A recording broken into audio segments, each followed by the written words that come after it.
Hi everyone, my name is Elijah Purdy, and I'm here to talk about the parts from this course that I found particularly interesting. Overall, taking this course really opened my eyes to a lot of different ideas and helped me learn a lot of new things.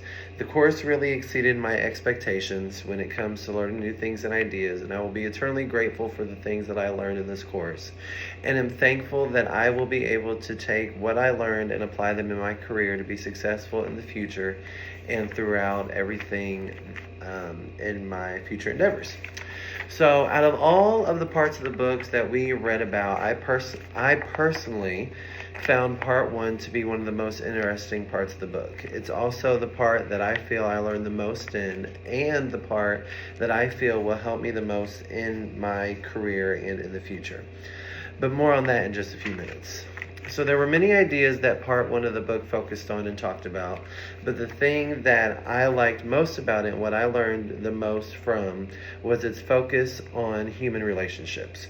In particular, it focused on standards and practices in the workplace, and focused on how to improve relationships in the workplace, including different ways to be successful in the professional environment. As someone who has only been in his career for a couple years now and is recently moving career paths toward a more business-centric path, this is something that I found incredibly helpful and really helped me learn and be excited for my career pathway moving forward. Of all of the many concepts that part one focused on and talked about, the concept that I found to be the most helpful came from chapter 2, which focuses on verbal versus nonverbal communication. As stated in the textbook, verbal communication focuses on the words we actually use and say. And the book also states that verbal communication is created through language. Meanwhile, nonverbal communication, which is also referred to as body language, includes all the ways we communicate without saying any actual words, like without verbally saying anything.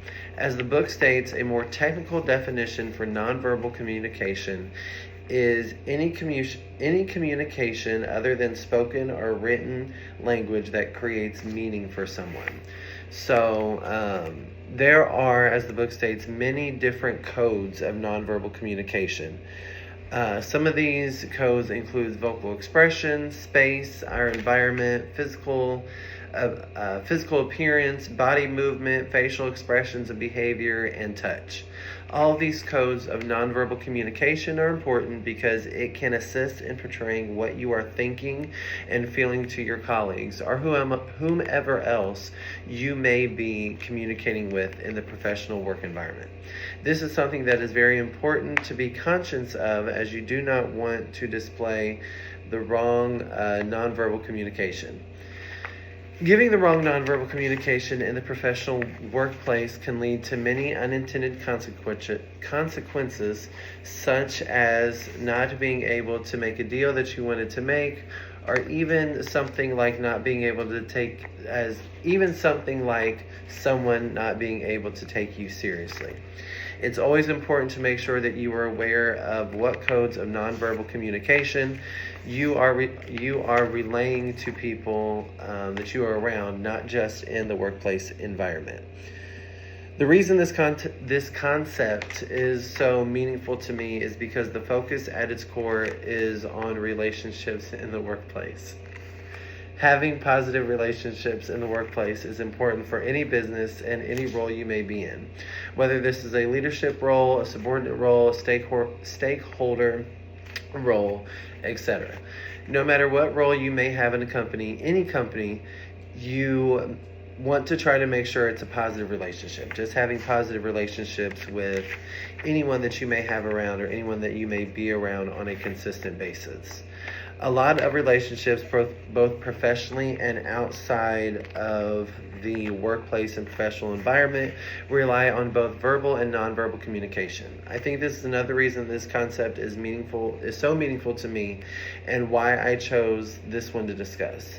The concept is one that you can use not just at work and during business hours, but it's also one that's important to take note of outside of work and outside of business hours in everyday life. not just at work, but also in your relationships with your spouse, your kids, your parents, people in the community, your friends, etc.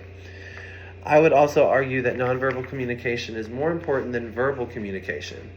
As I've already stated, verbal communication is really just the words that we use, what we say. Nonverbal communication, however, is much more complicated and is something that people really need to pay more attention to, in that it goes into how we act, when we say it, where we say it, how we say it, etc. Now, I've spent most of my years working in the behavioral health and mental health field, including a lot of time working with youth. And in this field in particular, verbal communication is important, but nonverbal communication is just as, if not more important. When working with a client, it is important to take note of how you say something to someone. As I always told the kids that I used to work with in the last several years, it's not necessarily what you say to somebody. It's more important about how you say something to somebody. This can go back to the way you stand or the way you move. Some people, talk with their hands, like myself, or things like that. It's very important to be cognizant of what you are doing when you are relaying a message to somebody. It also can go back to the classic saying of actions speak louder than words. In this scenario, and what the book refers to, the way we act and the way we say things metaphorically speak louder than the actual words that we speak to somebody. The way that I will use this in the future to strengthen my professional relationship in making sure that I remember everything that I have learned and read about. I especially want to be cognizant of the way that I am relaying messages to people and want to remember the codes of nonverbal communication and apply them in ways that are most appropriate, depending on the circumstances and situations at hand. Going back to what I mentioned a few moments earlier, I will need to make sure that I watch not only what I say, but the way that I act and the way that I say something will help me maintain positive business relationships throughout my career. As you've noticed throughout my presentation, I am someone that often speaks with my hands. This can be a good and a bad thing, depending on the situation at hand. So that is something that I myself would need to be recognize when speaking with someone. Not only that, but I also believe this will help me in my personal life as well. Watching the way I say something or the way I speak to someone is especially important. Like I stated earlier, this is a concept that one person can use not just in the workplace or in a professional setting. This is a concept that everyone should learn and understand and then apply it to all aspects of their lives and as a result, watch all aspects and relationships hopefully improve as a result of it. So, as I stated, that is from part 1, chapter 2, that is the most important concept that I feel that I've learned about in this course, although it was definitely hard to choose one. And I cannot wait to apply this in my career to hopefully be successful. Thank you.